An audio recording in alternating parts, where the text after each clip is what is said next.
So, welcome back. As you know, the program of Unexpected Lessons takes place in parallel in Berlin, in Nairobi, and in the digital space. Before we switch to Nairobi in a second, let me briefly introduce the curatorial team of the Nairobi program.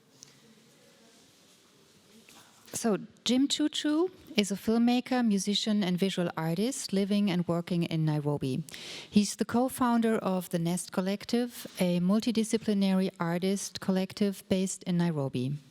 Njoki Ngumi is an author and feminist thinker.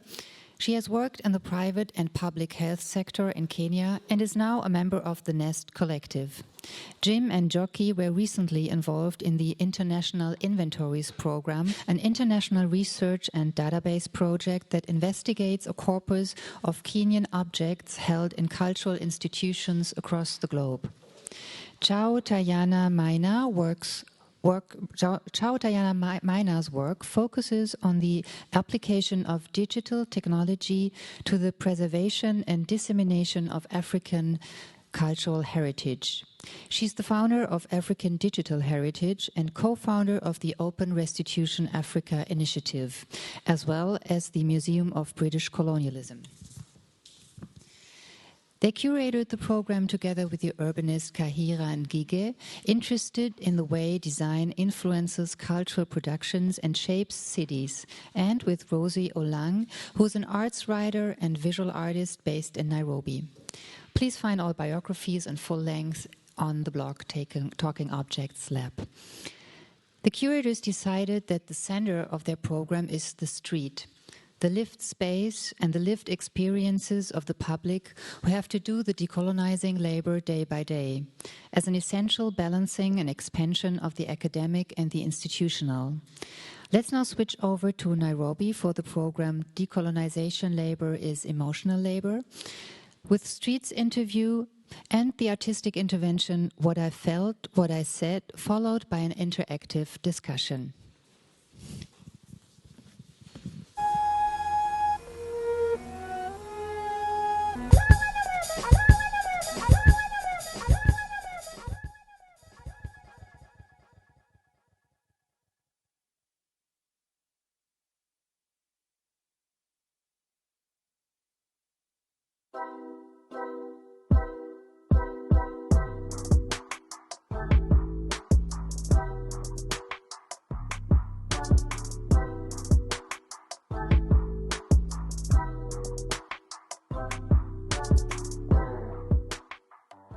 Koloni ni kama venye watu walikuwa wanalazimishwa kufanya vitu. Swali ni ngumu. White guy comes to Africa, takes our land, gives us some random funny things and goes away with all our nice stuff, yeah? Koloni ni kukaliwa yani. Yani ni kaa kunyanyaswa. Umekaliwa, hujielewi, hauna ile freedom ya kujiexpress. For me, ni kuforce wase wafuate njia yenyu because they are under you and you got more power when you all come. Colonization ilikuwa like okay, venye mimi understand. Wazungu walikuja wakatake over Africa, kutake over Africa, wakajaribu kuturule, then Waafrika tukakataa kuruliwa, tukawarudisha kwao. That's how to live.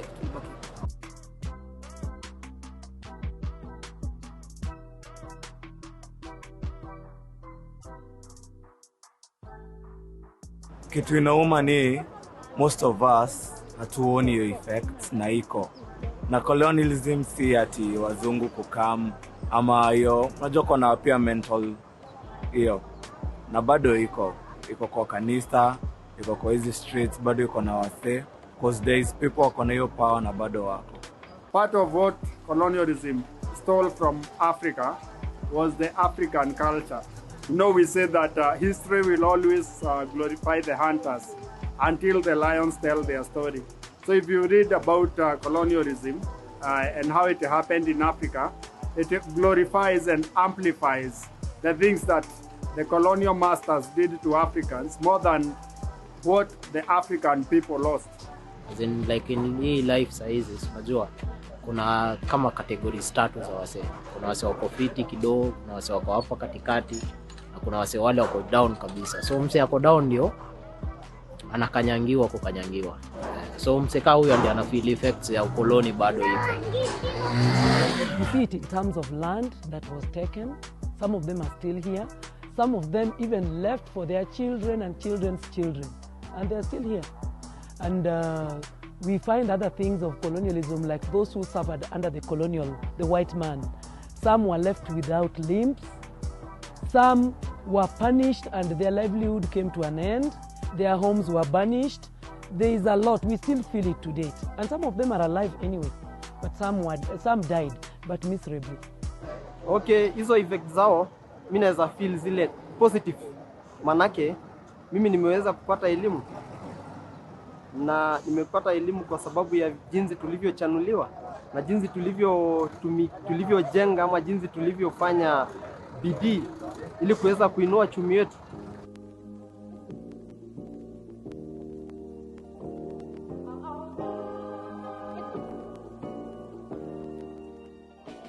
I don't think there can be justice for colonialism because it's still going on till today. I mean, look at China. Look at how we depend on Kina US and England. There is no justice for colonialism. Well, I would love to say that there should be justice. There can be justice, but the thing is, it is delayed. And you know what they say about delayed justice? It's almost denied. Justice in colonialism? I think no.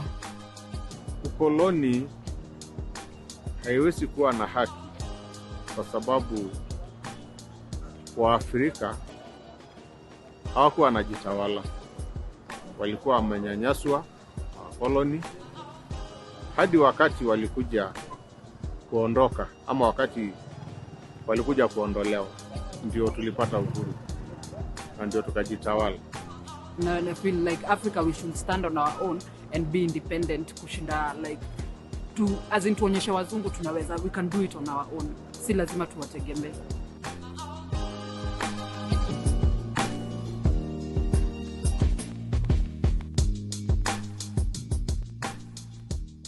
Vile nafikiria utamaduni wetu ndio tungebaki tukiendeleza nao, ndio tungeenda vizuri na mbele.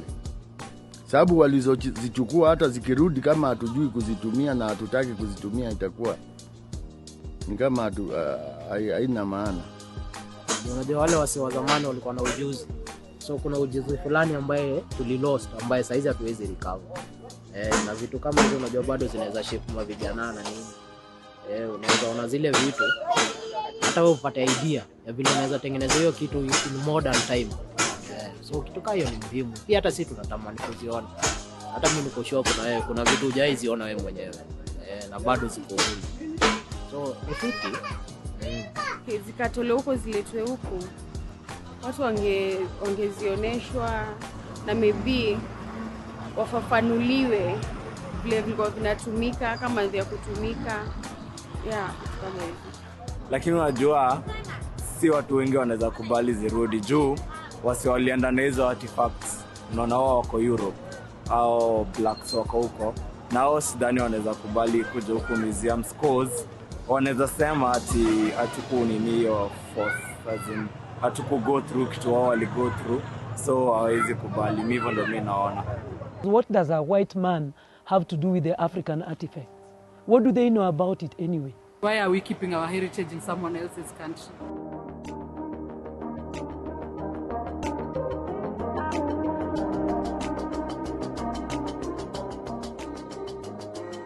The object that can come back today immediately, I would say I don't know of any, but I hear that from now the history that we were taught in school. Some of these things went, and I think there is a history of one man head that was chopped and was taken with the British. Yeah, so I think it should be brought back and maybe probably be given a good send-off. If there are any other objects, maybe the objects, maybe the shield and the spears and all that were taken, they should be brought back so that people can learn and the children that are being born, they can learn and know their history and where they are coming from. Ikiweza kurudishwa, sisi wa Kenya tutakuja tukahifadhi, na tukihifadhi tutaweza pia kupata elimu kuhusiana nazo. Kuna research ambayo inafanywa kuhusu hizo, kama hiyo age ya hizo vitu ambazo hatujui. Hatuwezi kujua ancestors wetu waliishi miaka gani. Manake there is what we call it change in age. Something is changing now. Watu kuna age duration. Tungependa kujua nao walikuwa wanaishi miaka ngapi, ndio kwa muda wa miaka ngapi. Mimi ningependa sana sirudishwe, kwa sababu sisi wa Masai kwanza ndio vitu vyetu zilienda mingi sana. Vitu kama zile ambaye zilikuwa za muhimu ya kitamaduni kama ngao, mkuki na vitu zingine mingi ile ambaye ile wa Masai walikuwa wanazitumia mingi sana walipeleka, na tungependa sana hasa sisi kama wa Masai hizo vitu zirudishwe.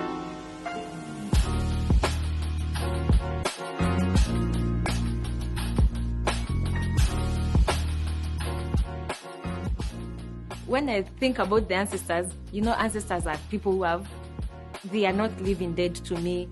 I've not met them. We have not lived in the same, you're living, whatever. So these are people that I've never seen. I just hear about them. So when I think about them, maybe I'll think about the legends, because how ndo wanasemwa. You cannot just think of someone who never lived a prominent life or a life that can be remembered. When I was young, I was being told by my grandfather and grandmothers about the ancestors. Yeah, they had so many rich stories. So I've got a story according to our heritage and our customary. We have been told a lot of stories concerning our ancestors. Yeah.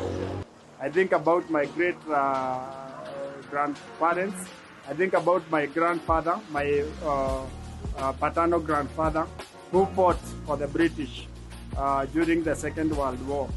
I also think about the national heroes who fought for our independence, the likes of Tom Mboya, who are the true heroes of nationalhood, and who bequeathed African people the spirit of Pan-Africanism.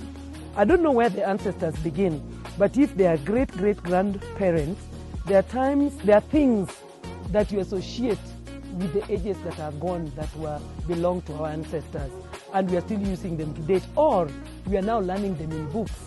I can also think of a situation where the ancestors passed on some of this artwork that you're talking about.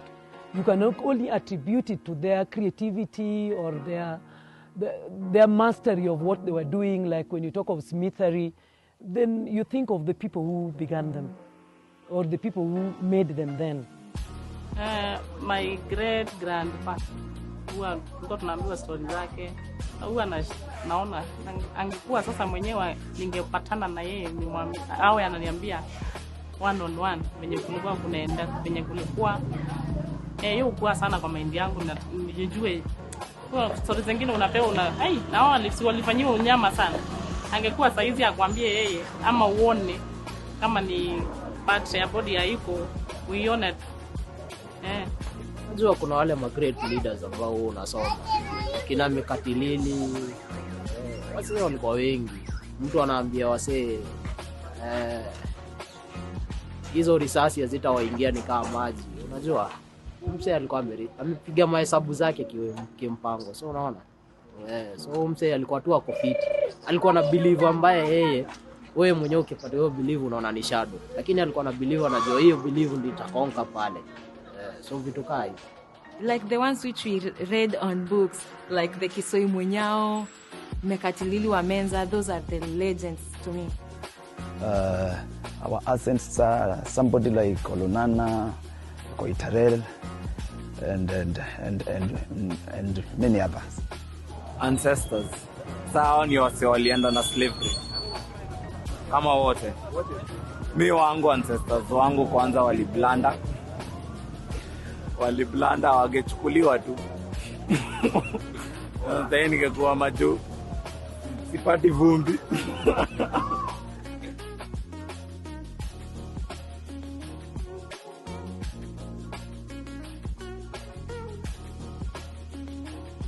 I think they're important because, you know, we're going to such a technological age. People are forgetting where we came from, you know? Yeah. Yes, museums are very important because they are like a storage of history. They are a storage of culture. They are a storage of an identity. They are a storage of past things that right now I wouldn't really just find lying around in somebody's house. Okay, to be honest, I've not visited a museum in a long time. The last time I was in a museum nilikiwa shule, which is more than 10 years ago. And yeah, I still learned something, yeah. I still learned a few things. Museums mostly nimeenda ni museums za cultural za Africa. So kona hizi ma baskets, kona ma hizi za pot. Venye wase walikuwa wanazimake na venye wanatumia kupika na nini. Hizo just jenda nyingi sana. Of course, when the stories are made more enjoyable to listen, like you are told, for example, kama nini, unaonyeshwa object, alafu unaambiwa a lot of history about it. Of course, hiyo kitu ita stick to your mind. The next time utakuwa na explainia mtu hiyo kitu, atakuwa like, I should also go to museum and see this, to see that. Inakaa aje, try kuniwekea hiyo picha kwa akili yangu.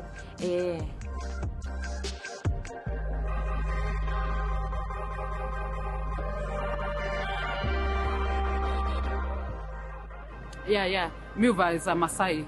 Lakini hizo sijuka ni traditional, but nimezibaitwa kwa Masai market. They make me feel more African.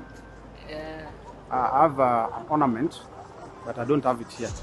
The ornament has the color for this, the flag for this country, the flag.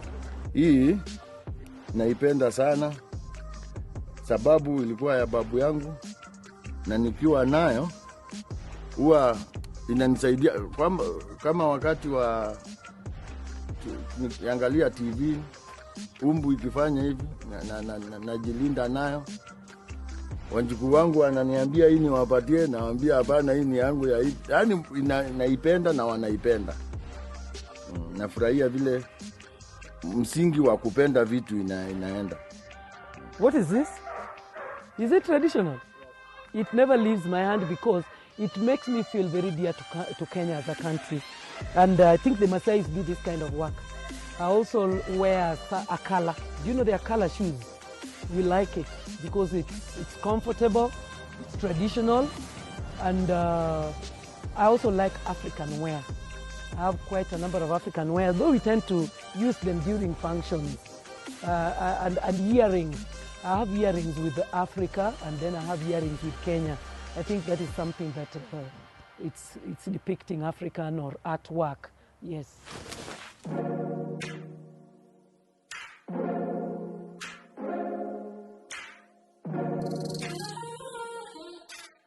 Koitalele, I think was a paramount chief. Yeah. For those sides of Rift Valley.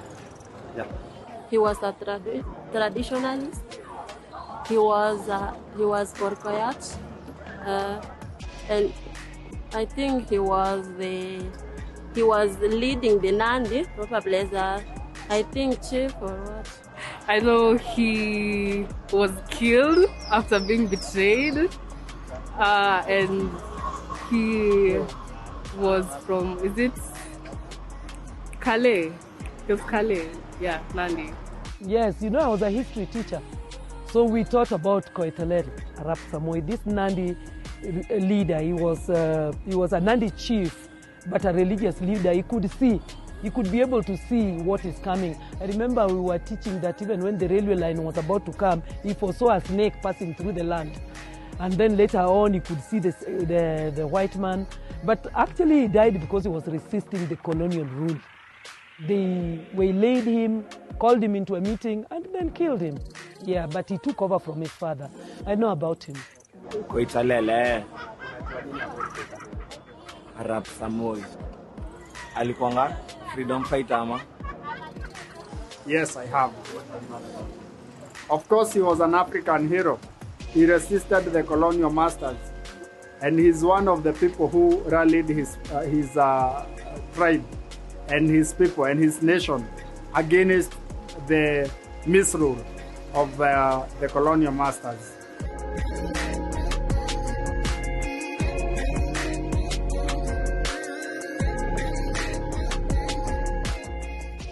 To name anything, I think a road, probably after Matakarua. Oh, no, Wangari Maathai. Sorry, Wangari Maathai. I feel like she deserves so much more recognition than she already has. You know, she did a lot for our country, especially in terms of environment. So I think she deserves something. If I had to name a street, I'll name it Rwanda Magere. That was a very paramount chief in those sides of Nyanza. He was a very prominent person, and we read it in history. Wangari Maathai. Because I feel she was a very strong lady, number one.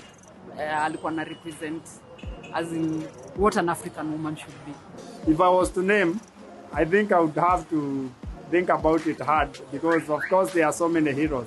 Africa is not short of heroes. Africa is not short of people who we can name and we can be proud, to have streets named after.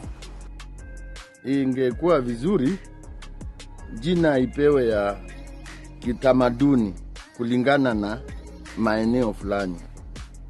Sasa kama hapa Machakos kuna hii mlima ya Ilobia, kuna mahali palikuwa watu wakienda kutoa sandaka huko. Hata inasemekana kuna mahali fingerprints za miguu ilikuwa ikikanyaga. Sasa hapo panaitwa Ilobia.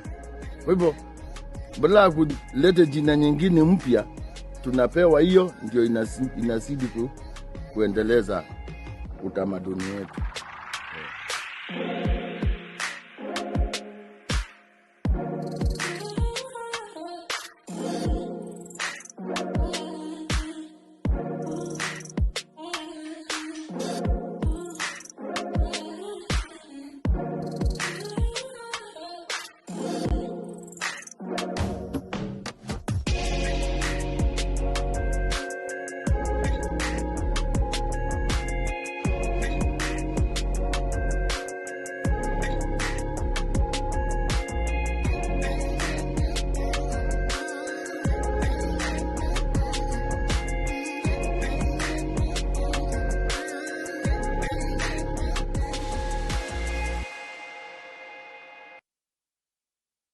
My name is Kahira Ngige. I'm a writer and thinker based in Nairobi, and I've also trained as an urban planner. My name is Njoki Ngumi. I am a member of the Nest Collective. My name is Rosie Olang. I am a writer, a visual artist, and a cultural producer based in Nairobi. My name is Jim. I am a member of the Nest Collective. Yeah, happy to be here. My name is Chao, and I'm a historian and computer scientist. Oh, fun fact! Fun fact. As part of our exploration for unexpected objects regarding decolonization as an emotional labor and as emotional care work, we decided that we wanted to kind of loosen the academic bounds that so often kind of beset this topic. It's very easy to think that it's a conversation that's only happening in universities or in museums. But then we were really interested in seeing what does that conversation look like when it's taken out of those contexts and kind of recalibrated. And so that's why we decided that part of this decolonial strategy for this conversation was to gamify the conversation that we want to have about object return, object restitution, and the justice elements in the conversation, or the lack of justice elements, because there's very many.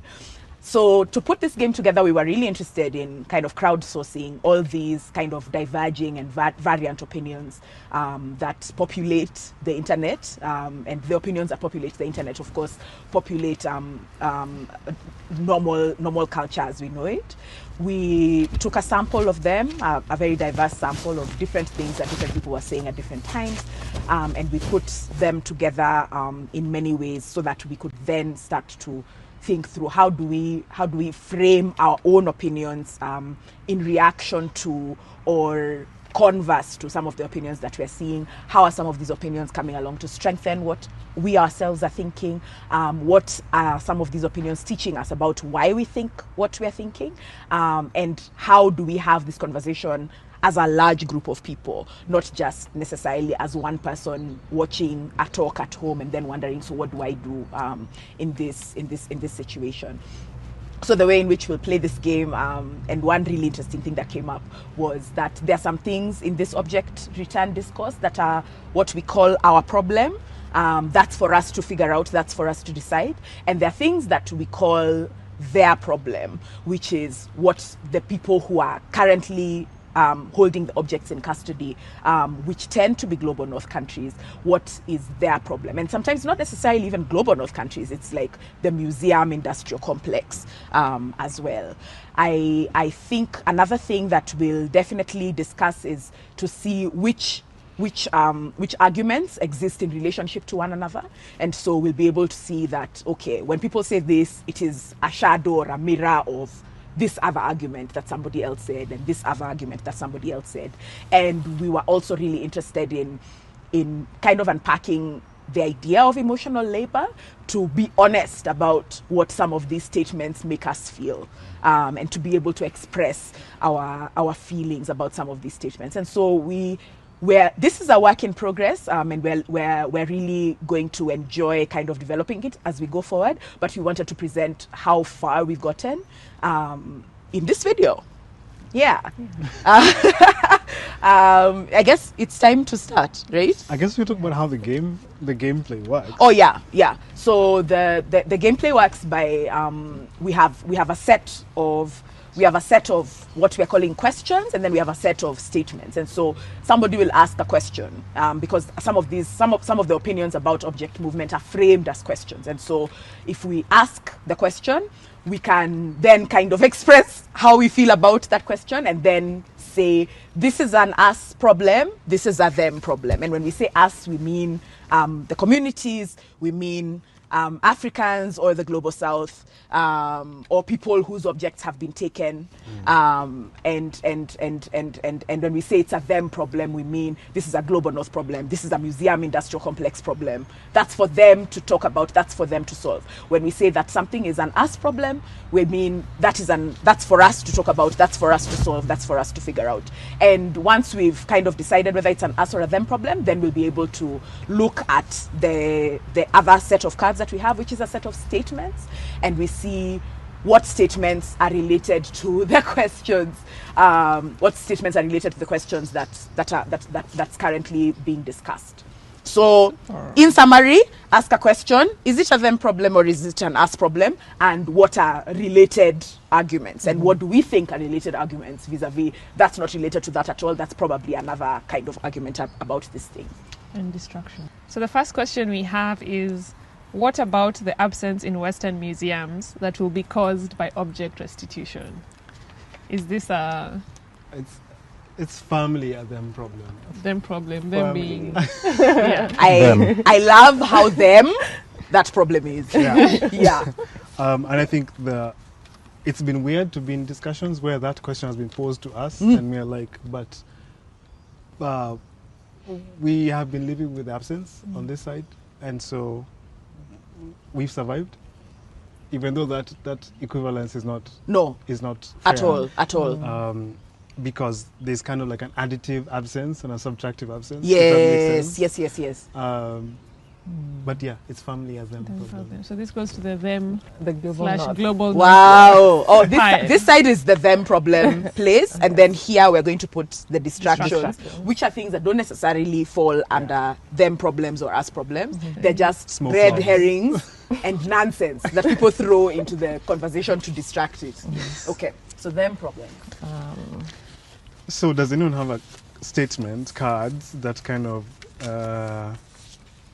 mirror that idea of absence? What was the thing was again? Absence in Western museums. What happens when objects are restituted? I see. I have one. Oh.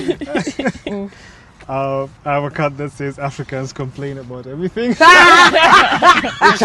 think the man complains? Oh. I think applies to almost every question. Yeah, it's true. It's very easy to just say. I feel like you should keep it in place every time. Over again. Multiple times. I also have another one. The museums are the rightful owners of the objects. They acquired them fair and square. Wow. I don't know. I think I have feelings about how we talk about ideas of provenance and how we think about what are gifts. This was a gift from. I have questions as to how these objects were actually acquired, what notes were actually made at that point in time. Yeah. I think something that we often see even with how work in museums has been historically curated. I think now there's a move away from that. Is a lot of these objects are blanketly named, this is from the Bakongo people, or this is from... And these objects are made by particular artisans in these spaces.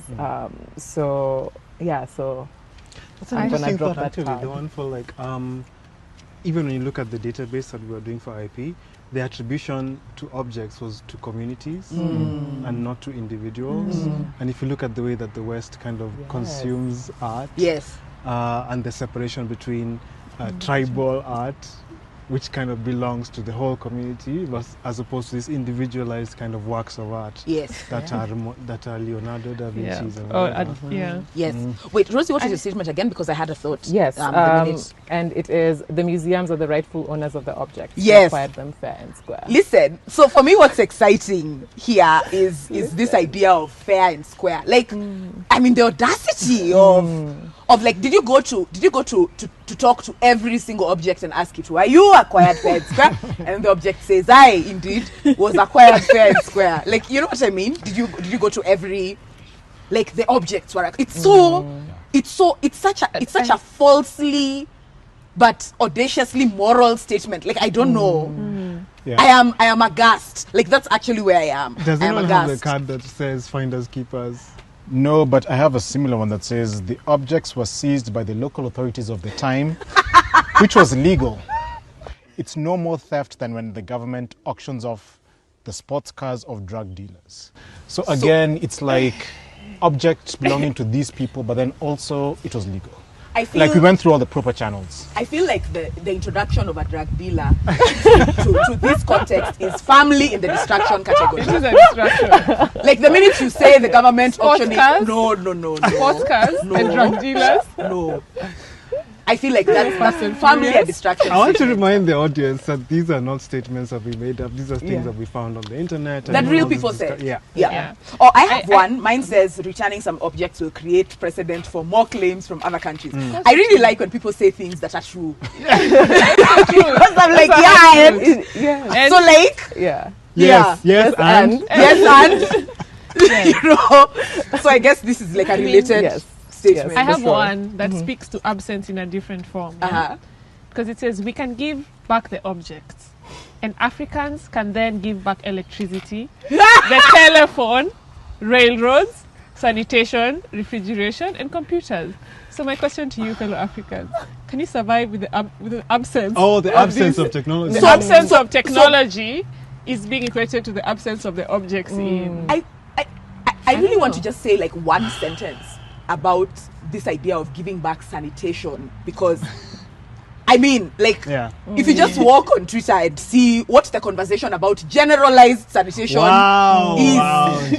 when black people are leading it, I'll just rest my case there. I'm not going to say anything because people who know the people who know what I'm saying. I think the this idea, there's a way that it's interesting to see that there are communities who believe that they gave the world science, and I wonder what does that do to the, even if you're like a random citizen of that country who doesn't know, who wouldn't know science if it's slept in their bed, you know. But then you're able to claim this as kind of your, in the same way that objects are attributed to community, for them it's science that is attributed to the technology. community. That is actually a very interesting statement, because it makes me realize, you know, one of the excuses that's constantly made for especially the children and the young people of the global north is that they're not taught about colonization, but you're taught about it conversely by being told that you gave the world science. So what does that mean? Yeah. Like, if you follow that thought to its logical conclusions, and about who had knowledge, what idea is there about who are the sole custodians of knowledge? What ideas are there about who are waiting apparently to be given sanitation as though water is not universal? And then you've had the converse statement, which is that you hear people say black people gave the world X, Y, Z, and then there's all this kind of uncomfortable silence around that, because people are like, how are we saying that the world didn't have music, that didn't have rock music, didn't have all these things before black people came? And there's all this weird silence around that. But then we are expected not to have the same silence when people tell us that we gave you science, we gave you mathematics. Yes.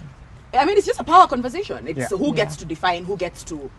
that's what it is. And it also speaks heavily to the question of knowledge keeping. Because when you put yourself in the position that you're giving other people knowledge, and therefore you can own anything that you want, you know, and who gave you the right to be the god of this knowledge when you know, humanity in itself has been built on centuries and centuries of knowledge exchange, like you crowned yourself from different cultures of different people. I guess Indians could tell the British that they gave them curry. Exactly. It's true. Can I pick the next question? Yes. How can we be sure that the objects return to the right people? Wow. Our fave. It's a fave, right? Our fave.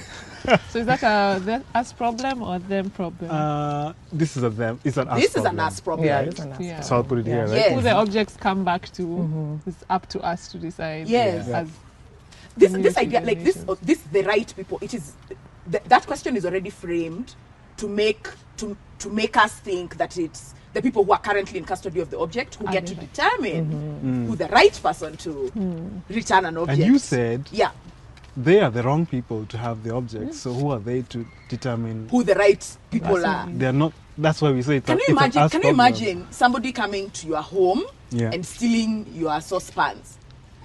And then when you claim it, they say, how do we know it's your house? We took. I mean, it's iffy. Like, it's the most slippery of slopes. I think one of the things that we're discovering about a lot of these arguments is that, like, the slopes are slippery as hell. Yes. Oh my gosh. Related cards? Related statements. Okay, I have one. It says the communities from whom objects were taken don't exist anymore. Wow. So, you know, whose fault is that? It's like, you know, there's no one to return this object to, so therefore we will just keep them as custodians. We as the holders of these objects. It's such an interesting, it's a kind of logic that doesn't apply to any other criminal, because for me this is a criminal situation, but it doesn't apply to any other criminal logic. You don't tell people, like, until it is very clear to whom justice is owed, we are not going to do anything to resolve the situation. I have a related one. Finders keepers, losers weepers. We obtained these objects fairly, and we should be allowed to keep them. So again, this is an invocation of fair, which is supposed to kind of come and is to dismember any idea that a claim on the objects is a just one. So the minute somebody comes and says, we got it fairly, the museum is keeping it fairly, it means that you, in asking for justice, you are the one who's now doing the wrong thing. You know what? I actually like that card because it's one of the most honest cards we have. Because I think what's one thing that hasn't really been unpacked is that the object movement was conquest. And that honestly, isn't it fair for people who conquer to say finders keepers? Yeah, it's like they should just say that. Yeah, And like then- I wish that Yeah. that was the narrative that Europe would say, guys, we understand that you guys feel a certain way about this, but honestly, we conquered you guys and we took this stuff. And the thing about conquest is that you take This stuff. is how conquest Yes, works. yeah. And so this whole dialogue we're having about object return is this kind of weird post-conquest justice Post-UN. thing, you know. Yes. And I'm like, there's nothing in our history that says that the guy who won the war feels guilty about it later on and starts to negotiate with the people he won, he dominated, about maybe let's share this stuff. I do feel though that and this is not me giving credit to the UN in any way, or me validating UN process. I do feel though that heavy discourse around what it takes to maintain peace as regards acknowledging wrongs, discussing what the world were and meant, has been deeply informative to kind of set some sort of baseline as regards who gets to do what to who. Because without that process, I feel like even a real conversation about what it means for countries to become independent states was not on the cards at all. Because if you look at like the times when the world wars were happening, all of those things were deeply fueled by resources that they were stealing deeply from their colonies and what they considered to be their parts of the world to go and get. Like when we run out of wood, we go and get from there. When we run out of gold, we go and get from there, right? And so all of those things were funding all of this violence. And so to then quiet all of the violence and to then now for people to say, so now actually what is fair, even though to be fair, the people who are having the discourse about fairness is the problem. Yeah. Because then they get to decide what fairness is. And so this is a conversation about, that conversation didn't reach where it was supposed to reach. Yeah. And justice has many more facets and there's multiple injustices that have happened continually. And that... It does make me think that then the card you pulled, the one about if you sort one object out, then there'll be all these other claims. Yeah. Because you pulled the card. That I think there's a part of society that feels like if you sort out object movement, they'll come and say they want slavery reparations. They'll come and say they want colonialism reparations. Then now the Native Americans will come and say, by the way, even us, we want our land back. And like it's kind of like a rolling back ball. of the architecture of the world. And I suppose that creates anxiety from the people who benefit from the current architecture of the world. Absolutely. Because it's very different when you look at this conversation, which is like an intra-Western conversation. So when we look at Nazi-looted art, the tone is completely different. The sympathies and the understanding is very, very polite. I think because of fairness. how white adjacent the people who are wronged were. Exactly. So when we look at it in a like an African/European perspective, it changes into fairness and technology and electricity. But if it's like a French-German thing, then we understand this is why looted art should come back. But you understand the people who are most like you. Exactly. Which is giving humanity in disproportionate forms, because you don't see these people as worthy of their humanity, but these other humans are more worthy of your understanding than everyone else, and it defeats the whole we are all humans and this is human nature. Can we talk about feelings? Because we talked about emotional labor. I mean, what feelings have people had? What feelings do these statements? The silence is amazing. Yeah. Complicated ones. Complicated is an interesting word. Can you tell like what things are mixing to give you complicated? Yeah, because it's one thing you're like, I can't believe this is a conversation we're having of, wow, okay, can you, return, restitute, all of that. But then also it's just, I feel like anger doesn't cut it. It kind of goes beyond that. So I think for me it's that I can't believe this is happening. It's incredulous.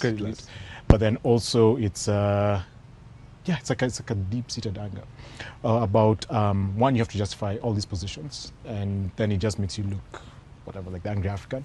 And then you're in a position of then having to understand where these people are coming from, understanding their emotions, and then talking to them in a way that will make you seem logical, right? Yeah. And somebody worthy of this conversation. Not even the actual return of the objects, but entry. The entry level conversations of maybe we should return them.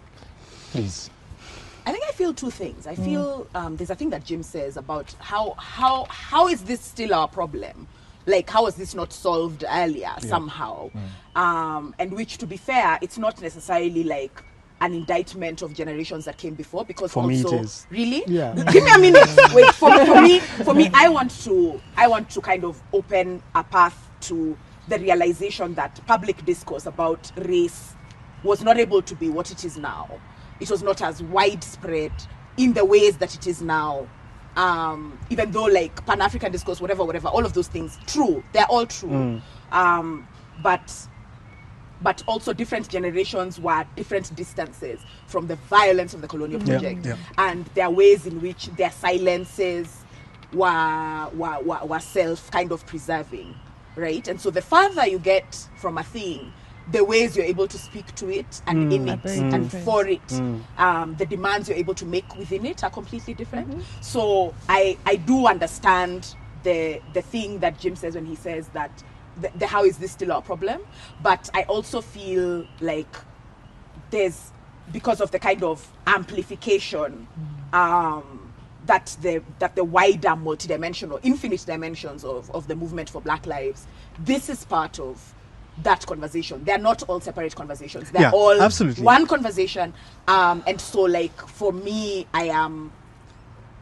it's part of the work of this conversation to constantly be putting all of the pieces of this thing together, so that then this conversation, protests, people who are writing, people who are making art, people who are teaching different ways to look at history in schools, people who are making and scripting television now, are all coming from this place that's putting all of these things together. So that's kind of where I am. I think my problem with the generational baggage, because, like, it's 2021 and we are here talking about object return, whereas I feel like the thing you said about how when you experience violence, it takes a while before you're able to speak to that violence. And that's true on the individual, lifetime level, you know. But when you're talking about multiple generations, it means that you're passing on trauma to children.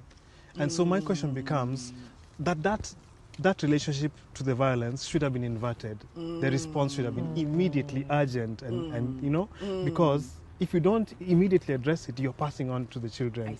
And you know, the Africans always talk about children, rich heritage of the continent, blah, blah, blah. But I'm like, you know, so like there's been 3 generations who've passed on trauma to their children. Unprocessed trauma. Unprocessed trauma.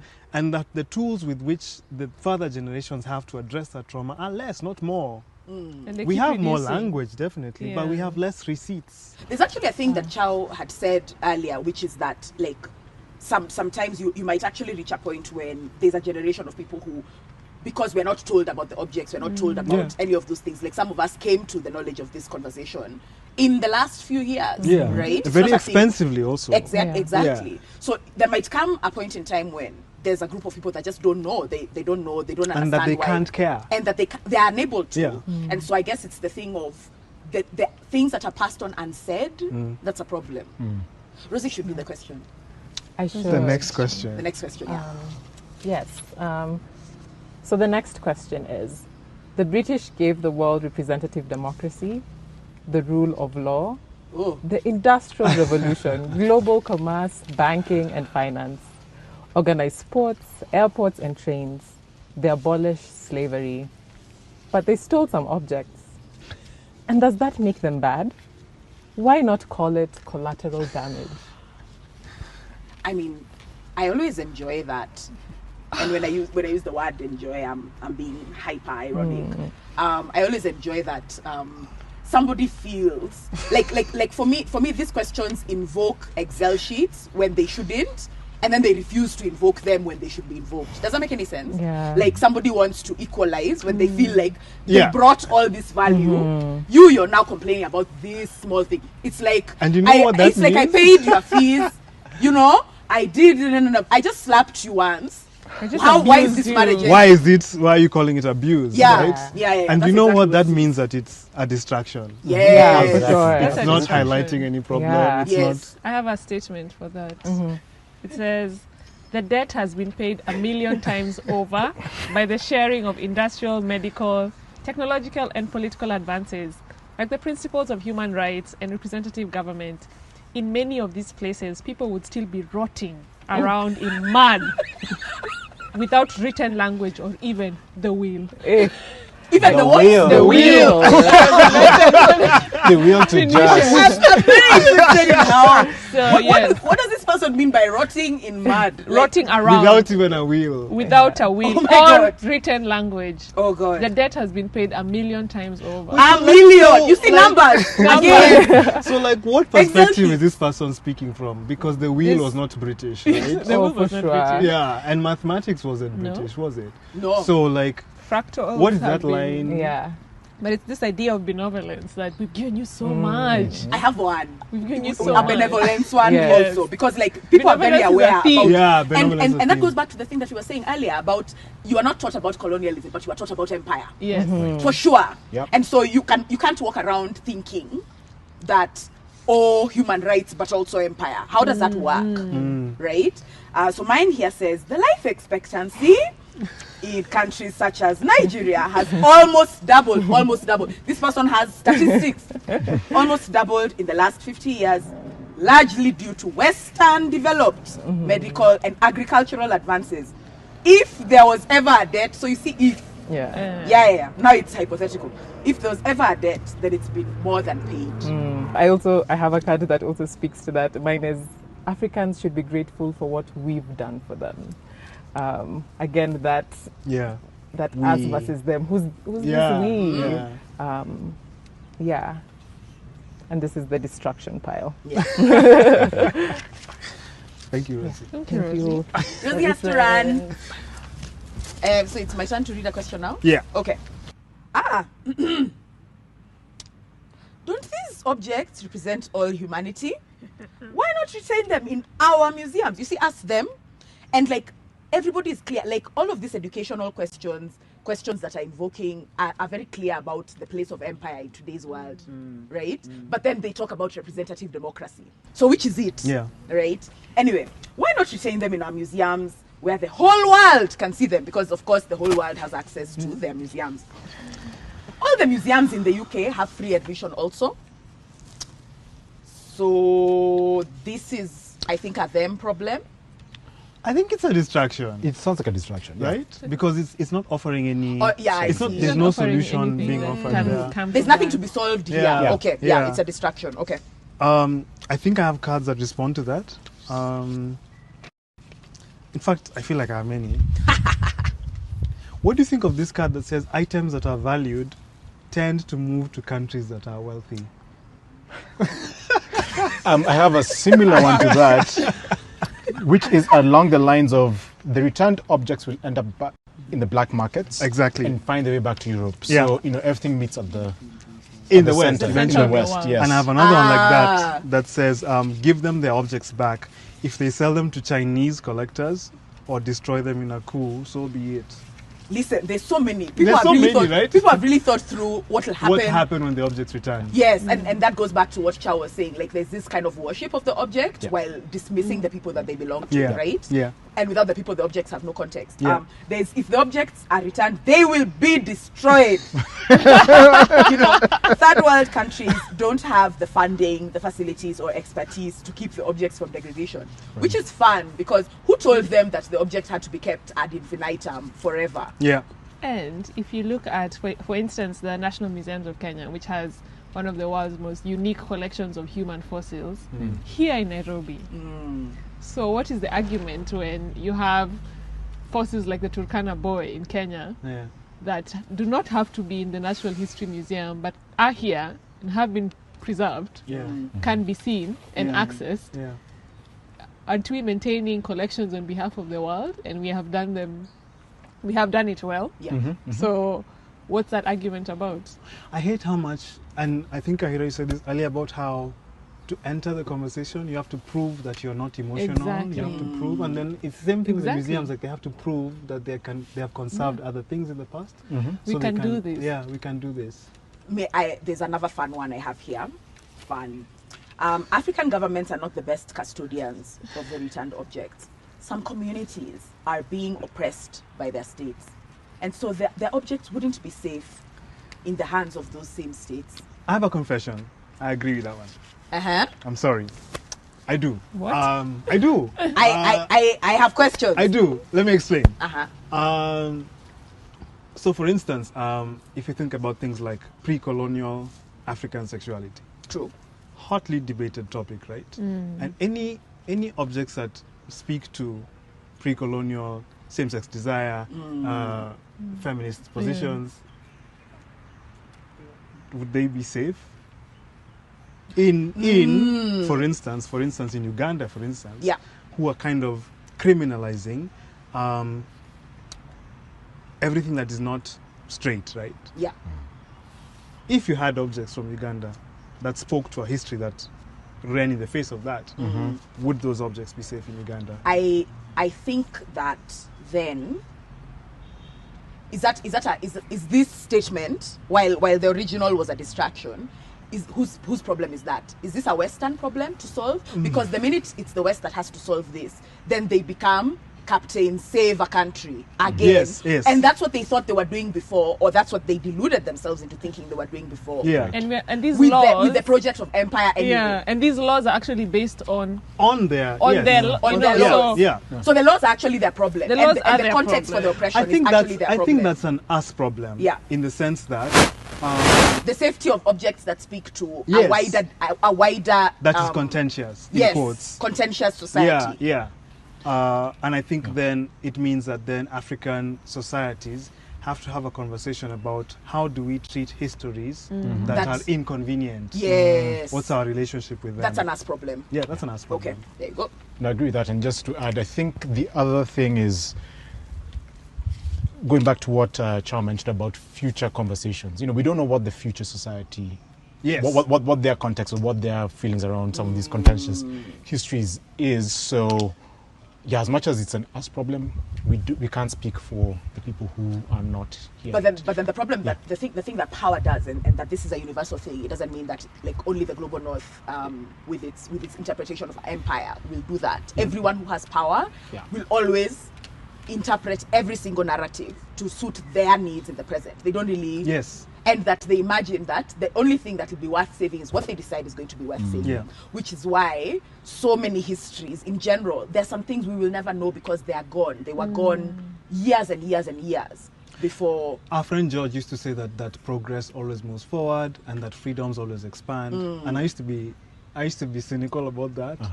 And then 2020 happened, and like now abortion is back on the table, and I like revisiting that question with him and saying so. The freedoms expand and like. No, I think the caveat to what he said is that freedoms do not expand by themselves. Like it's not they don't just kind of sit expanding. Well, people have to work to expand them. Absolutely, but there was a little bit of like. Don't panic too much about some of these temporary returns to right wing, whatever. Because generally human beings, I'm like, no, I think there could be cycles where human beings decide to regress. And as regards the rights of people with uteruses, we are currently in the place where women are going to have to prove that a miscarriage was accidental. In order to not be prosecuted. Right, so this is where some of the laws, especially in the US, are going right now. Right. Kahira, will you read the question? Oh, it's my turn. Wow, great. Okay. As I find don't I have questions? Right. Okay. So the question I have is, why can't they just make another drum? It's just bits of wood and skin. So is that an us problem or them problem? Distraction. It's a distraction. Yeah. I like that it's clear. It has nothing to do with the movement or nothing. It addresses nothing. I think it's also who you can ask a question like that. Because you can as easily say, why, if something happened to the Mona Lisa, like remember that? And it's so interesting. Like that entire Mr. Bean movie that was about the desecration of a classic piece of art and like the fuss and alarm around that. You might as well say that the Mona Lisa is just a woman smiling. But you know what's hiding in there? Yeah. Is that the Mona Lisa is not like a drum. No. And there's that line there between African art being utilitarian. Primitive. Yes. Whereas like you have this fine European art. So to destroy the Mona Lisa is not the same as destroying an African drum. A random African drum. And that's why this distraction is powerful because it hides the things that are not being said very cleverly, right? So is it true that it's just a drum? It's just a bit of wood and skin? I don't think so, because I feel like if you stand, the thing about standing in front of objects of antiquity is that there's this sense you get that you're standing in front of a thing that was handled by people who have long since died, but with whom you shared a relationship, and that thing is magical. You don't, and so it's deeply anchoring. It's deeply anchoring, and so if you make another drum, this new drum doesn't have that. No, it wasn't handled. It can't do that. It can't do that for you. I think what gets lost also in terms of this object movement conversation is the knowledge. You know, we're not talking about the skills that went into this drum making. Absolutely. The techniques, the material, the complexities and the technicalities of this being a representation of a human being's mind. Yes. Also, and then it's a drum, you know, and their time and the effort and the context in which they were living in. Yes.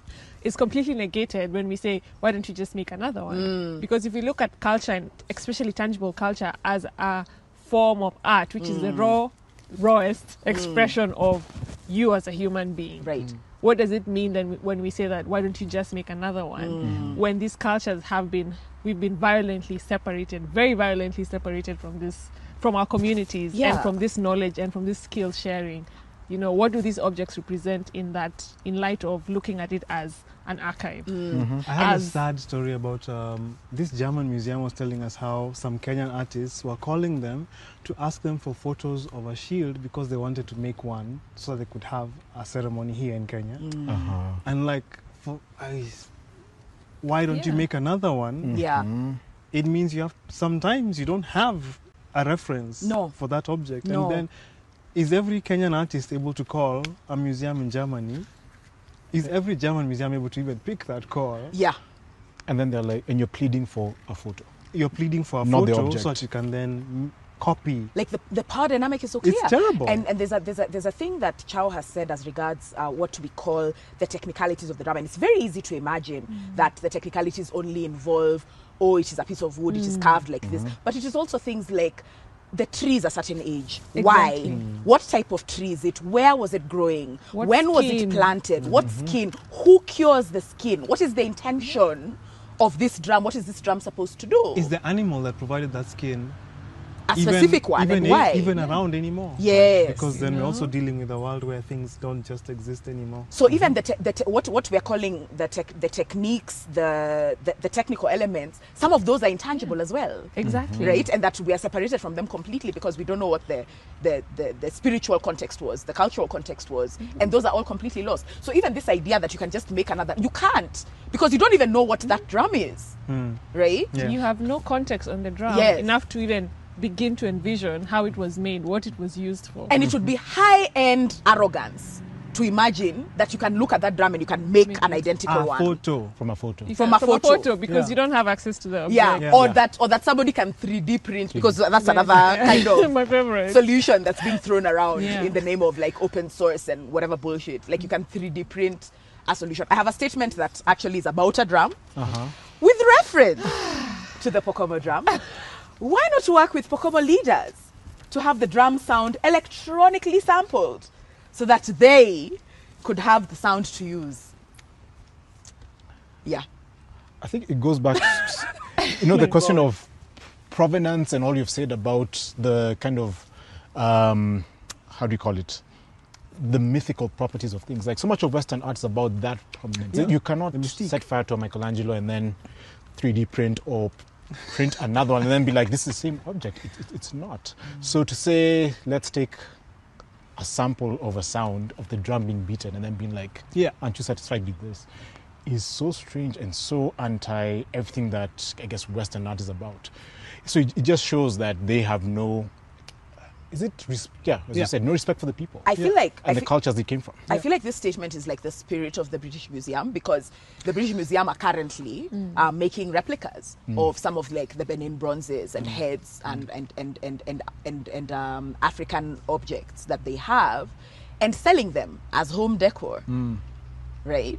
So you can go and get, and like I remember I saw one very specifically that was being kind of lauded, not even as African art, but as an ode to African art. So it's like an ode. Yeah, so it's like racialized, meta, patronizing commentary on top of profit. Yeah, on like top there's of profit, so much because it is only you because who is keeping also, this. Who manufactures these objects for the British Museum?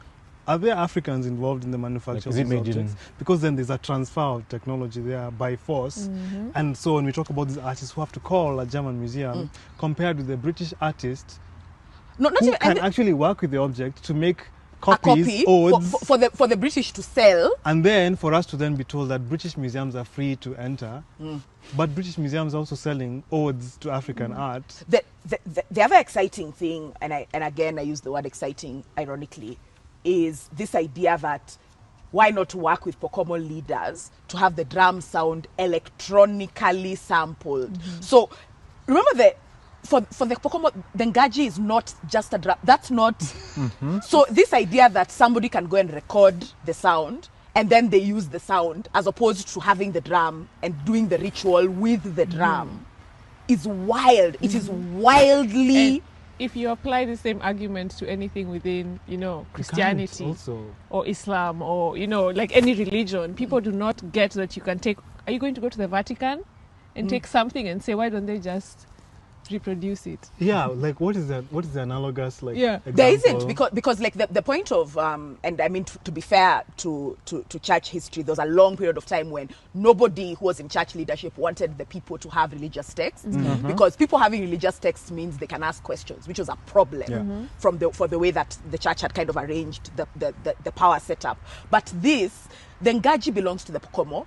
Any rituals to do with its use, who they are supposed to benefit, belong to the Pokomo. So there's a forced open socialization of African knowledges, which of is African, me then of the of African we blessings. Had about technology being this kind of double-edged sword that can be used to perpetuate injustice. Yes. Even though it's lauded as this thing, because people are talking about 3D printing as this magical thing that will make human forces beings everybody to share, to make people come together.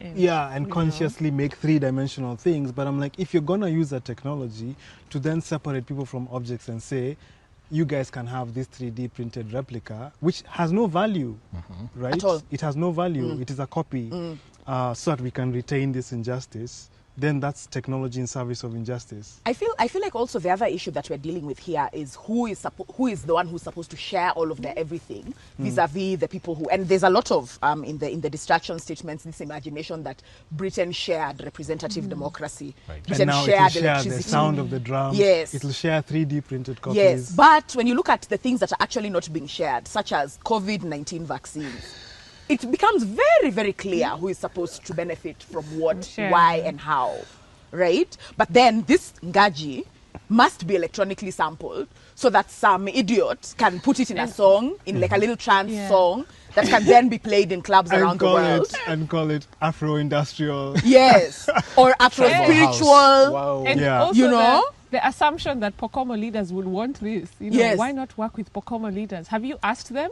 Have you thought of asking them? The same Pokomo leaders the who same are like, Pokomo leaders who have been asking. We want the drum, guys. We don't want a synthesizer that sounds like the drum. And their drum that has been in that store for over a century. Not being used. Over 100 years. And it would not be better if the drum had been displayed once for 3 weeks, 3 months, and then set back. It's not like these arguments are not even being on the same. But it's also the violence to religious systems, to African spirituality and then the total disregard for the complexity and the intrinsic nature that these objects carry with them. People are deeply offended by the idea that black people can close doors, that black people can say no, that black people can Yeah. say these things belong to us and they don't belong to anybody And else. it's not Which just is why the conversation about cultural appropriation is very violent, because it's that these people get to braid their hair, these people don't. Then Yeah. it's like, oh, no, no. But it's also about who has been vilified for living their own culture, who was vilified even historically, whose ancestors were swept out of their culture, out of their villages, out of their ways of life, and then now you want to share this drum. Is it? You know? I feel like we can conclude, and I'm curious about like, I'm curious about like emotionally, because if we say this is a game, is this a fun game to play? No. This is not a game like that. I don't think the intention of games ever in life is always to be fun. Okay. Like there's some games that are not fun. I feel like even like when you look at esports and whatever, like when you're entering to win. You're doing it's not necessarily for fun. There are things that you're doing, like there are games that you play to learn things. There are games that you play to learn how to type. Are they fun? Maybe not. Maybe at some point, like I've enjoyed the discourse. You see, but the subject is not a fun one. I do wonder then that if this game, for instance, was played by Germans, right, would the emotional landscape be different? Absolutely. Because like the statements are kind of from them, because us, we are receiving these statements. Yes. These statements are about us. Yes. But what does it feel like to play this game when the statements have come from you? Is the emotional landscape different? That's an interesting question. I think maybe the only way to answer a question like that is to have a bunch of different statements and to like kind of focus group what. Yeah, because then I'm not just global north, but like what does it feel like to play a game like this if you believe that the objects belong in the West? Then you do find a lot of affirmation in these statements, whereas for us we kind of find them ridiculous. I feel like that can be true about any kind of polarizing discourse. If you're looking for affirmation about whether women should have the right to choose and whether people should have the right to choose, you will find it. And if you're looking for a place to disagree, you know, or you want to frame your idea around a morality that has shifted in towards your point of view, you will find that as well. So I feel like it's very possible to play this game and find that you are in full agreement with everything that's being said. I think it depends on who you are, where you're coming from, and what you want your takeaways to be. What do you want to understand? I think the point is to understand these contexts, not necessarily to validate them or enjoy them. No, it's like to widen them, to open them, to see what are related statements. And then also, like for us, the thing that has really been clarifying is to be able to say, this is an us problem, this is a them problem. I've been surprised at how many distractions there were. Right? And the distractions are many. Many. There are many. But then they are framed as points of debate. Yes. They keep being reaffirmed over and over. And when we actually look at the number of statements that are distractions, they're more than the actual problems that are solvable and solutions. I think that speaks to the nature of the discussion, the discourse, because there's so many red herrings. Too many distractions. Yes. I do feel that it's important to mention that us problems are things that we need to take seriously, very deeply seriously, and that sometimes we get really caught up in can the object cross the border, which is the foundational justice point that for us is a beginning to show that there is good faith. But there are several us problems that we're going to need to contend with, and many of them are very large. And hand in hand with that is that then us problems should really get out of the table in terms of European discourse on this, because they are always on the table.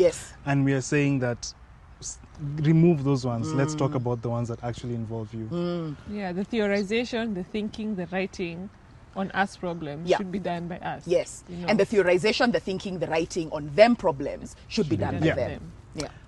In conclusion, this is a work in progress. We're still figuring out how to make this make sense to wider audiences. And I guess we'll share the results as we go. Yeah. We're really excited to... I think we need sugar though, my God. Tired. Yeah. Thank you, everyone. Thank you, everyone. All right.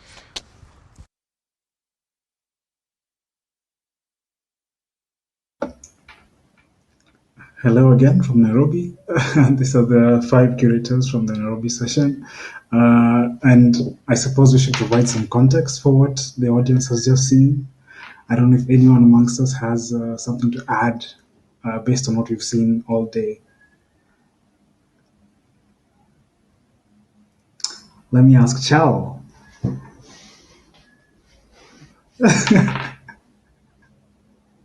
Chao, you're on mute. Hi, can you hear me? Hi, yeah. Hi. No, I was just going to say that re-watching or listening to the discussion is really interesting, given what has happened throughout the day, you know, from Nana's talk to Selwyn's talk to the discussion and to this, and seeing how things tie together, or how things are tying in together, has been really interesting to see in different facets. I don't know what you guys think about, you know, the program in itself, the whole day, not just what we produce, but what we've listened to, what we've shared, and yeah, what are your reflections?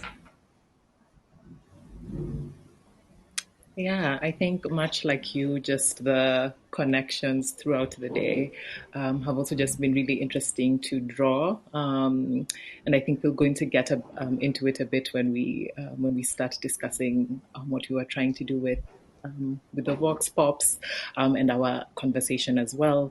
But something that really stuck out to me is this idea of thinking about knowledge creation as an act of love that Nana had mentioned earlier, and also just the care taken into these objects and how we think about them and the reverence we put into those as well.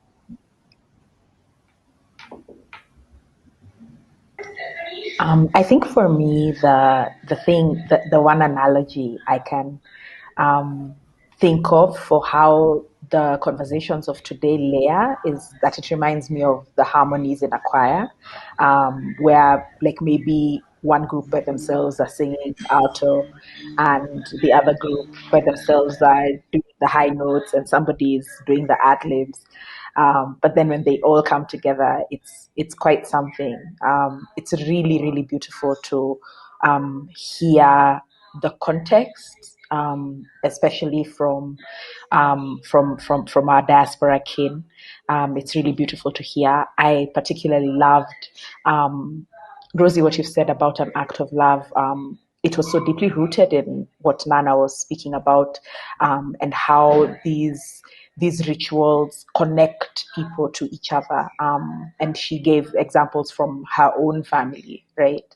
And how people know who this person was because of X and Y and Z, and this person is connected to this other person.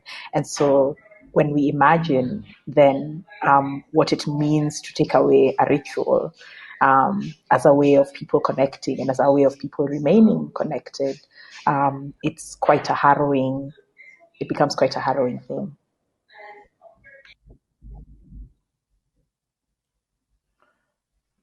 Yeah, I think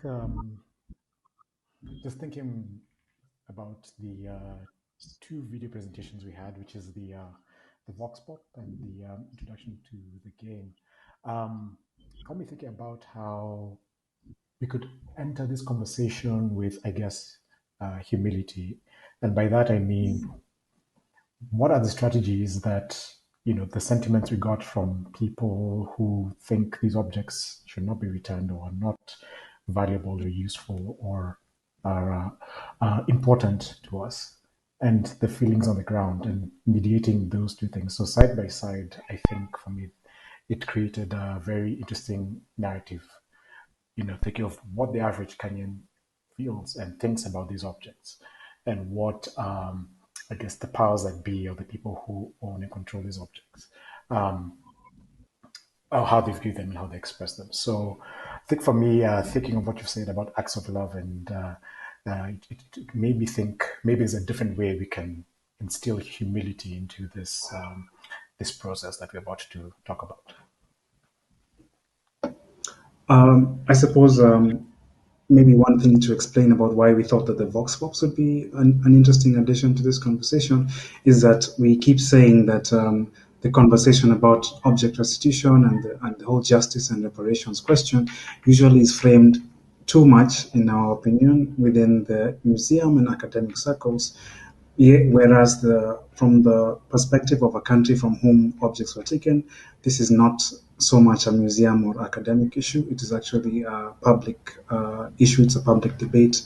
And so we felt that by going onto the street and asking people about their opinions about the colonial project and about the absence of objects, that we would somehow inject that very public sentiment into this space.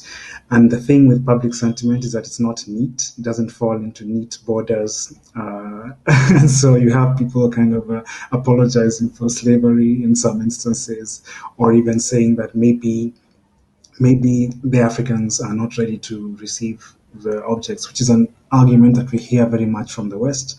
And so what does it mean to hear it from our side? Does anyone have any thoughts about that kind of uncomfortable tension between neatics versus the messy lines that human beings draw as part of the kind of lived experience and worldview? I think, if anything, the thoughts on, when we ourselves as Africans or people of African descent, when you hear sentiments that these objects should not come back, I think it speaks to the success of the colonial infrastructure. That is the point. That is the point of the colonial imagination and the colonial way of thinking.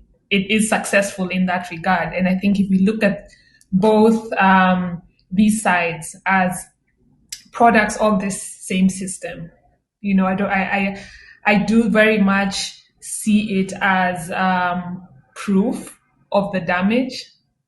I see it as a reality that many people face, because that is how we have been socialized to feel and to think. And so a lot of this work, when we approach it, and I'd like to ask you guys this question, because in the video that we did, we laugh a lot. We laugh. I think Rosie spoke about love, and we laugh, and I want to talk about this laughter, because it's not coming from a place of joy. I think it's coming from a place of sadness. It's coming from a place of anger. It's coming from a place of fatigue, and that we're able to share those sentiments with each other. It's almost like a sort of camaraderie in this space that we have been forced into, So, speaking about both these sentiments of, yes, they should stay, and yes, they should come back, from us as Africans as being products of the same system. But also the fatigue and the laughter that we shared was a product of that, the same infrastructure. I don't know what you guys think.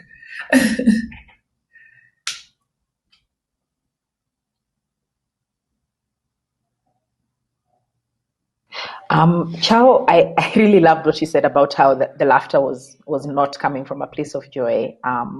It absolutely wasn't. And this kind of post-traumatic sharing, like it reminds me of when people were in high school and things were difficult, like maybe you are having a difficult experience under a difficult teacher, and then like everybody's laughing, but everybody's also terrified at the same time. It was very much like that. I think one of the loveliest things that existed for me as regards the Vox Pops was having the privilege of creating space for Kenyans to have feelings about things that are not politics.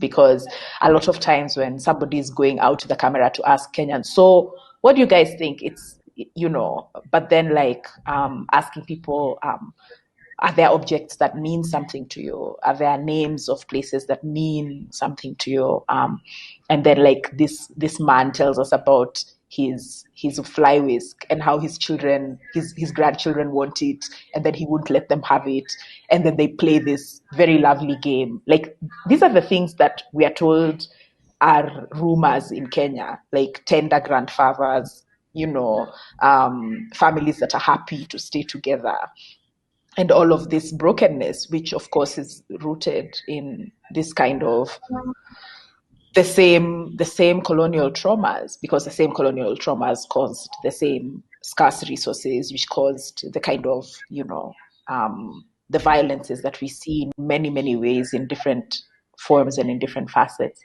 But I really love listening to Kenyans talk about how they feel. We don't get to do it often enough. We're usually just kind of soldiering through. But yeah, that was something that was very, very special for me, and it was also very special to do it with you guys when we were playing version 1 of the game, which is still a work in progress.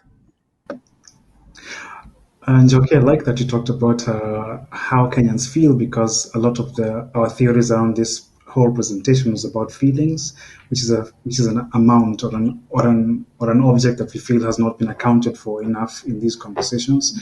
That there are feelings on both sides of the equation, and so I'm curious about what feelings you guys have had re-watching these presentations again.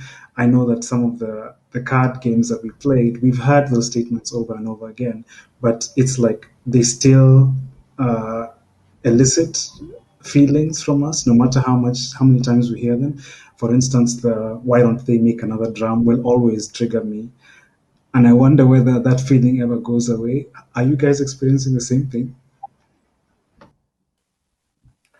I think when watching the videos, one thing, or rewatching, and then again side by side, I think one thing that struck me was, I guess, what is the role of naming things? So not just the harm that was done and how this object moved from here to there, but I guess how they make us feel. And this was something that I feel that was, this was something that was very interestingly illustrated in the Vox Pop video, where people were grappling with complex ideas and complex feelings, in real time, and trying to really navigate that.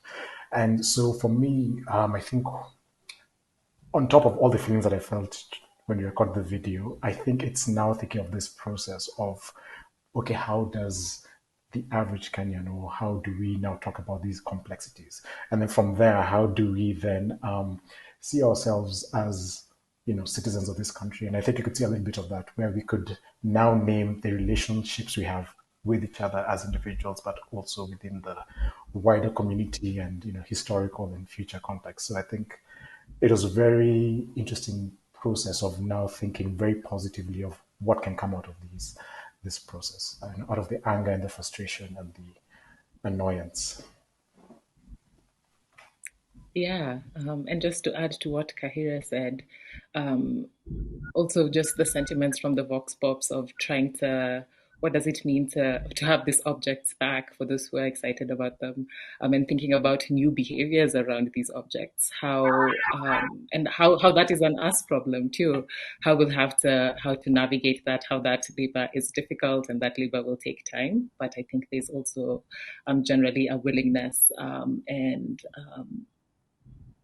a willingness to engage in that labor, I think is very important.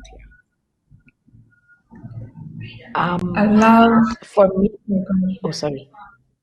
No, you go. No, go ahead, Njoki. Okay. Yeah, oh my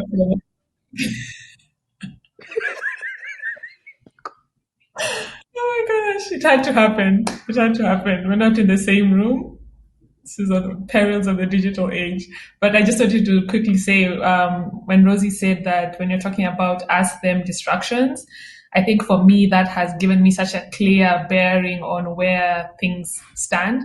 And even when I come across the distractions, I look at them as that. It's really helped just structure this thing in my head a bit more, because I think we found that there are so many distractions and very little things that we're actually dealing with in terms of problems.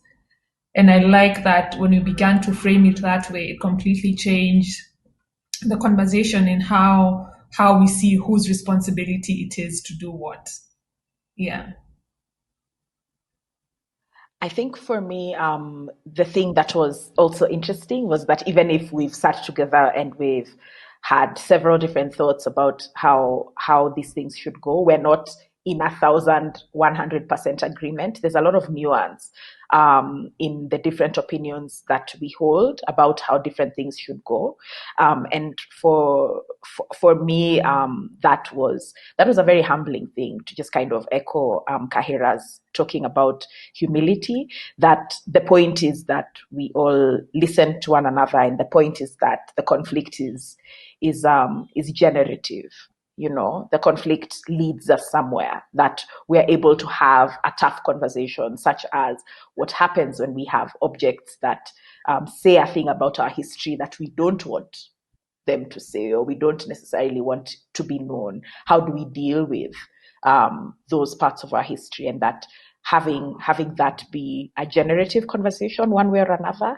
And that doesn't come from having to be like strident or whatever. And for me, that's a thing that I'm learning with this conversation, that it doesn't come from being right.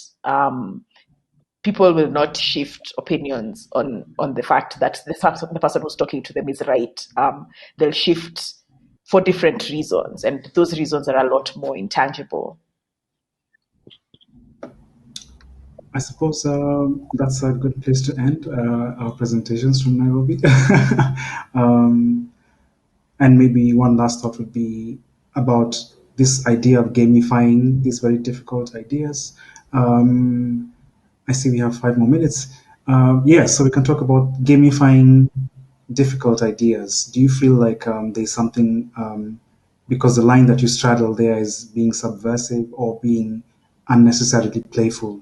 Did you guys feel that tension playing the game? Or do you think that gamifying is a strategy of unpacking difficult conversations?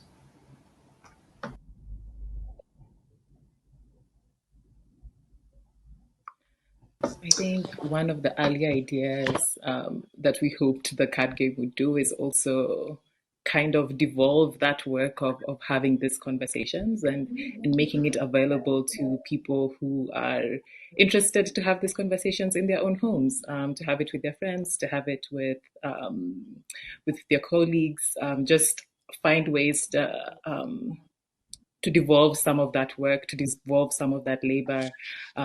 So I think that was one of the early ideas we had when we were thinking about this game. But also through the process, just understanding how first of all, it was just very difficult to even go through these questions. And Chao talks about this laughter that we constantly have. And again, it's not coming from a point of joy, but I guess resignation sometimes in some ways. So I guess I think this is one way of us finding ways to help ourselves, to help other people have these conversations in easier ways. But the work itself, even to do that, is challenging but interesting. So also, I guess, in some ways, an invitation for people to think with us about that. I think gamifying is about... Oh, sorry, Jim. Sorry, Njoki, go ahead. I do like the word invitation as well, and I think gamifying is about that. Gamifying is about asking people to come to the table within a different frame, and the thing that I was saying earlier is that gamifying is about the framing of the conversation. The minute it's framed as a debate, there's particular uniforms that people wear to debates. There's particular tones that people know how to use in debates. But then when a thing is presented in a gamified format, people are invited to engage with it in a different way, in a way that doesn't necessarily have to be as confrontational, even though we know that some games are exceedingly confrontational. Like if you think about every time you've played Monopoly, that game is designed for confrontation. But then like for us, even just being able to put all these different crowdsourced opinions, and there was an interesting thing you said, Jim, about the side that the crowdsourced opinions are coming from, and whether it's possible to get like the multiplicity of arguments that also come from like the things that people in the vox pops were saying, right? And things like that, and also have those populate the game. And I guess this is now game dev as part of the conversation, but that sometimes you don't necessarily need to leave the game with some grand lesson, or like there's a huge moral at the end of the thing. Maybe the point is expanding the possibilities for the conversation to be different than no, the objects don't move, or like all those wild things that people say. Yeah, I've been thinking a lot lately about how. Oh, sorry, Kahira. I think there's a bit of delay, but I'll say, yeah, I agree with exactly what you've said, Njoki, because I guess the sentiments are not as clear cut. Like, this is right, this is wrong, this is your position, this is my position. There's a lot of contradiction, and that came up during the game. But I think what I found super interesting about this process was that clarification of, should we call it responsibility? Who needs to do the work? And we've hinted at it during this conversation. But I think for me, that was, as Chao said, kind of like an aha moment where you're like, yeah, this is where we want to set the table, and then you over there and you figure out your issues and we'll figure out our issues. And I think that's something that I have not seen gamified before, where it's like, who shares this burden and whose responsibility is this? And I think that's something that is very unique and very interesting about this process.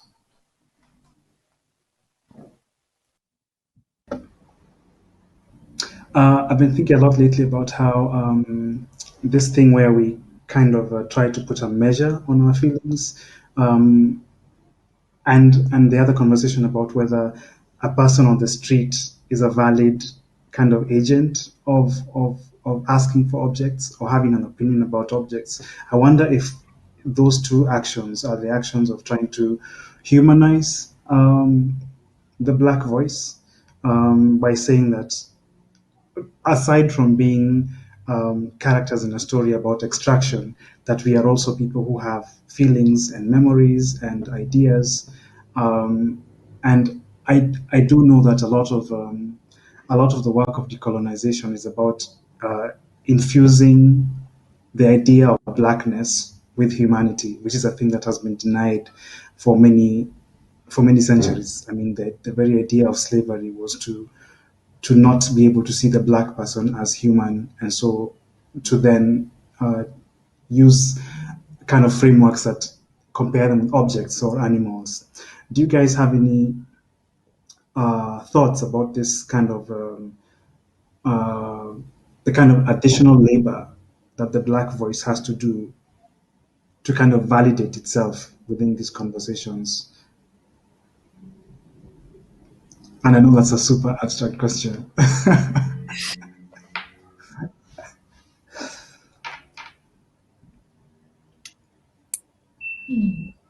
I feel like sometimes I want to put that in the distraction pile, because I don't want to do the labor of having to validate my humanity and having to. But the challenge is that is part of the work. Oftentimes, like you said, in this like decolonial conversations, and what that means to see people anew, people who you often didn't value as such. So I would want to say it's a distraction, but I know it's not, because that work still has to be done. That's all I have right now.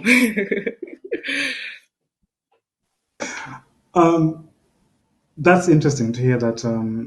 Even though there are times when you feel like you don't want to do the labor of explaining your humanity or policing your tone or all this other kind of additional kind of nonsense work that you have to do, do you feel like without doing that labor, are you as effective in campaigning for things to move? And I think I just wanted to say that sometimes it's easy to get to get stranded in the industry and talk about audience and community and impact. And at the end of the day, what I feel strongly is that this is very much a personal journey. You know, when I lay my head to sleep, I'm thinking about myself and what this means to me. You know, it's very much a building of self and a destroying of the things within me that have taught me certain things about myself. And that process is so visceral, it's so healing. There's so much to it. And Jim, when you talk about the labor, I think just the contrast of what it means to build and have to destroy and take down and then have to rebuild within yourself. I think that's the labor, and that's where it stems from, you know, this feelings that we have that we're doing multiple things at the same time, and all of them are coming from within or emanating from your sense of self, your sense of identity, what you've learned, what you've had, what you've seen, and then having to restore and restructure within. And then that's what you put out into the world. And I don't know. That's my personal interpretation of the labor.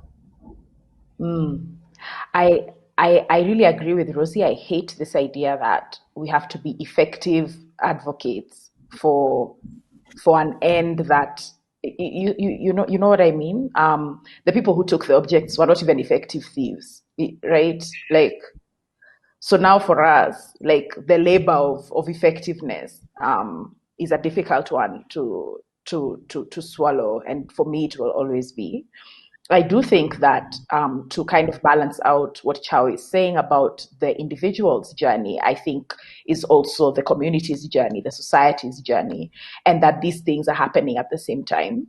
And that in general, you find that when a community has to take a journey, because there's more of us, and we've learned this because of working collectively for this process, it'll happen a lot slower. Like, the things that have to come together so that then you have catalytic moments are often very, very costly, whether they're costly on resources, they're costly on emotions, where things seem to be moving fast. But if you leave things to their own devices, then, you know, the conversation won't necessarily move as fast as one would like it to, because everybody has to be on it together. And of course, it's very easy to problematize or point at who is everybody, what does everybody mean, what kind of critical mass are we talking about, who gets to build the next iterations of future, because futures are always being built, multiple futures are being built all the time. So yeah, I wanted to say that this journey is both an individual one and a communal one, and that those are happening at different speeds, and that we then also feel the tensions of those things happening at different speeds. And on that note, I can see our time's up. So this is the Nairobi team saying thank you for being with us today, and we hope you enjoy the rest of the presentations. We'll see you tomorrow.